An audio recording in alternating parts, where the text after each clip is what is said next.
வங்காள விரிகுடா கடலோரம் அமைந்துள்ள திருவொற்றியூரில் பழமை வாய்ந்த தேவாரப்பாடல் பெற்ற சிவஸ்தலத்தில் அருள் பாலிக்கும் ஸ்ரீ வடிவுடையம்மன் சமேத ஸ்ரீ தியாகராஜர் திருக்கோயிலை பற்றி சிந்திப்போம்.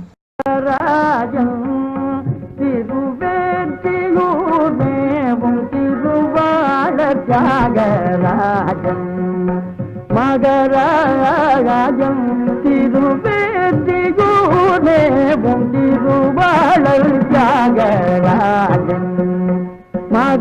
இக்கோயில் 7ஆம் நூற்றாண்டில் பல்லவ மன்னர்களால் கட்டப்பட்ட திருக்கோயிலாகும். 5 நிலை கொண்ட ராஜகோபுரம் கிழக்கு நோக்கி அமைந்துள்ளது.